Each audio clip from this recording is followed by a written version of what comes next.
Tudo bem, pessoas? Hoje vamos falar de O Retorno, dirigido pelo Roberto Pasolini. Esse longa, que é uma adaptação dos capítulos finais da Odisseia do Homero, focando aqui nos momentos em que o Odisseu volta para casa depois de 20 anos de guerra, e o filme teve a sua estreia em 2024 no Festival de Toronto e depois teve uma rodagem em alguns mercados como Estados Unidos e Reino Unido, e agora chega aos cinemas brasileiros, distribuído pela O2 Filmes. E eu assisti ao filme e tenho bastante coisa para comentar com vocês.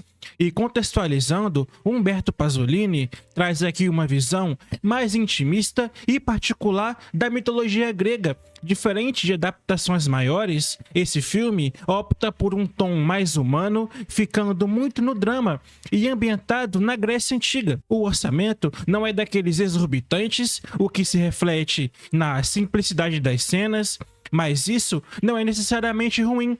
Pelo contrário, porque dentro do roteiro eles escolheram enxugar a história, removendo deuses, monstros e toda aquela fantasia épica para focar no psicológico dos personagens, virando uma história clássica de vingança. E o filme acompanha o Odisseu, interpretado pelo Ralph Fiennes, chegando de volta à ilha de Ithaca depois de 2 décadas fora, e ele encontra sua casa invadida por pretendentes que querem tomar o lugar dele, e vê a sua família sofrendo com isso. É uma narrativa aqui sobre reconquista, não só de um reino, mas de laços afetivos que foram corroídos pelo tempo.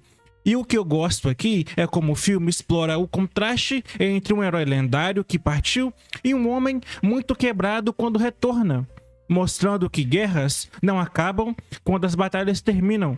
E passando para o elenco, o Ralph Fiennes está simplesmente magnífico como Odisseu.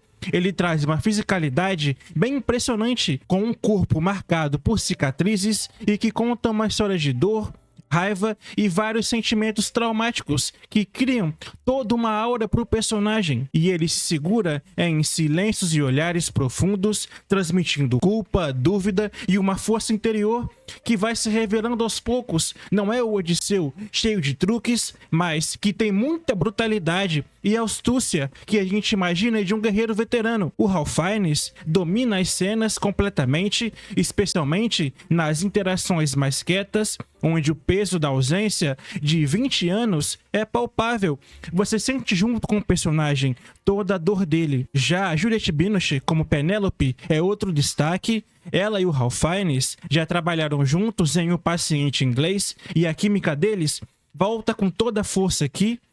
Ela cria uma mulher forte, presa em sua própria casa, lidando com a pressão de pretendentes e a incerteza sobre o destino do marido. E o que me impressionou muito foi como ela usa o silêncio a seu favor.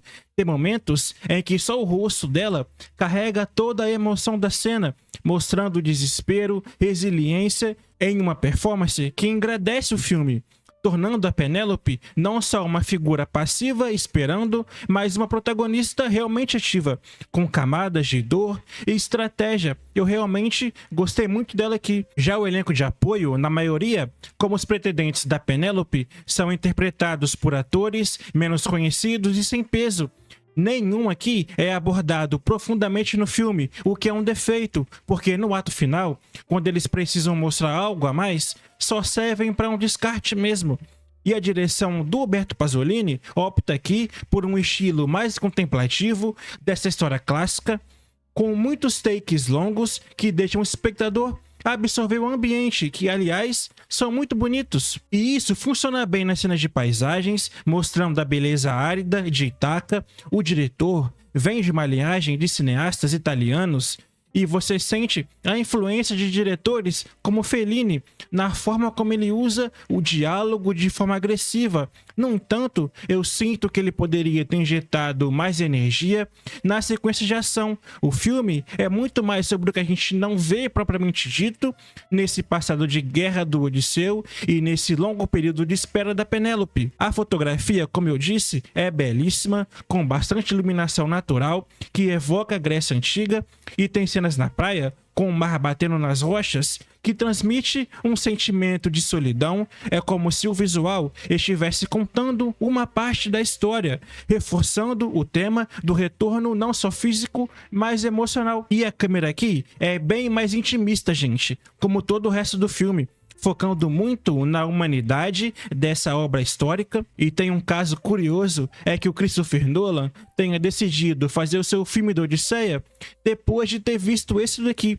E isso foi muito comentado e até garantiu mais visibilidade para esse filme aqui, que não teve tanto impacto na sua rodagem nos Estados Unidos. E eu não sei até que ponto isso é verdade ou é só marketing, mas foi sim um comentário que aconteceu. E falando dos temas centrais, o retorno mergulha fundo no trama da guerra, mostrando como o Odisseu carrega não só feridas no corpo, mas na alma, e temas como identidade perdida e o custo da ausência são explorados de forma bem pesada nas ações brutais. E o filme é muito sincero em mostrar que os heróis não voltam os mesmos das guerras, e isso adiciona profundidade a esse mito de lenda, dizendo que, olha, ninguém tá livre de traumas e que todos são humanos reais, com falhas, sentimentos, e que não importa a sua classe, uma hora a conta chega. E o longa tem quase 2 horas de duração e boa parte dele é dedicada à contemplação e diálogos pausados, o que pode fazer algumas partes parecerem arrastadas. Em comparação com a Odisseia original, que tem um ritmo poético e aventuras constantes, aqui o Pasolini corta totalmente os elementos fantásticos, sem deuses intervindo ou monstros, para focar 100% no realismo. E isso é ousado, mas resulta em um tom sombrio que não varia muito, quase como um drama existencial. E eu entendo a intenção de tornar a história mais humana, mas sinto que perde um pouco da diversão e da magia do Romero. O Odisseu aqui não é aquela figura invencível. Ele próprio duvida de si mesmo e da sua capacidade em vários momentos. E a Penélope, que vai além de fazer os famosos tear que ela produz, explora a sua resiliência emocional, e eu aprecio quando um diretor se arrisca sim e tem coragem. Eu já falei isso em outras críticas aqui do canal, porque mesmo que nem tudo saia redondinho, mostra que o cinema ainda pode reinventar histórias e fugir daquele óbvio que a gente já está acostumado a ver. E uma coisa que eu queria destacar também é o design de produção, porque as roupas e os cenários são autênticos, com túnicas e palácios que parecem reais, e não só cenários de estúdio. Ele foi filmado em locações na Itália e na Grécia e captura bem a essência do Mediterrâneo antigo, dando um ar mais cru que combina com o realismo pretendido.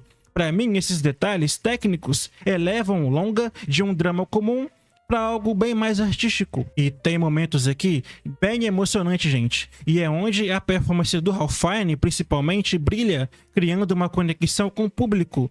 Eu até saí da sessão pensando em como as guerras de hoje, como esses conflitos atuais no Oriente Médio, ecoam essas dores. O filme faz essa ponte, ele traz sim essa reflexão. Então O Retorno é um filme que recompensa quem gosta de dramas mais profundos e atuações engrandecedoras.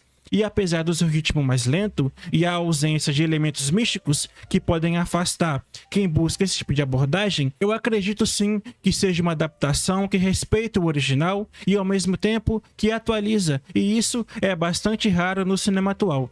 E para O Retorno, nota 7.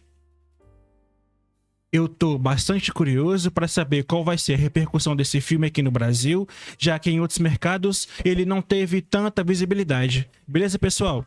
E obrigado por assistir até aqui. Logo menos aí eu tô voltando com mais um vídeo, certo? Até mais e fui!